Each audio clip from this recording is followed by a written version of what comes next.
I worked on that many different mediums, it's not funny, and the one I'm working passionately about is about the moon cycles, manamataka. It's one of those things that sort of teach you when to work, when to rest, when to harvest, when to fish.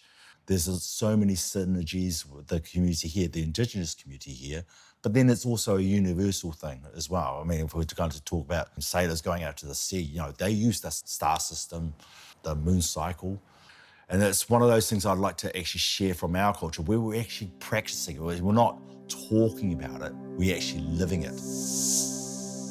My name's Michel Tuffery. I'm from Te Whanganui-a-Tara, Wellington, Aotearoa, New Zealand. You know, I've been brought up near the sea. It's away from all the humans, and it's my relationship with the moana and the awa, or the stream. And it's a place I feel at peace with. Being a diaspora, you know, my mum coming from the islands and my biological father coming from the islands, born in Aotearoa. So that sort of just naturally came about in my work.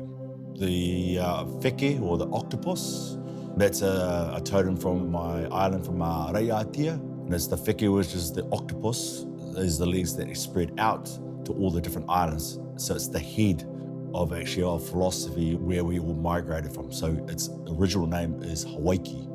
Because they've been to the spaces where my nanny's from or where my family is from, and I try to reimagine being the artist like Parkinson or Solander. I mean, I always look at Tupai. He made contact in Tahiti with Parkinson. There was a collaboration, and it was for me, it was a proud moment. I see it like that he took the first photograph, but it was with a watercolor and using the first Western medium. So it was a sort of a natural collaboration, just like Cookie or Captain Cook. I mean, some people really hate him. But for me, I respect him because he was a great cartographer, because you got to remember when Tupai was with him, he was trying to guide him, you know, give him the protocols, you know, how to behave when you arrive in those spaces. This is my imagination going wild, because you've got the Endeavour Park at I come to Sydney, sat on the Great Cabin, and my imagination just went wild because of the discussion about Tupai's map. And then you got Cookie doing his cartography skills. You got Parkinson, you know, doing these beautiful watercolors. You know, got Solander, you know, doing his collection.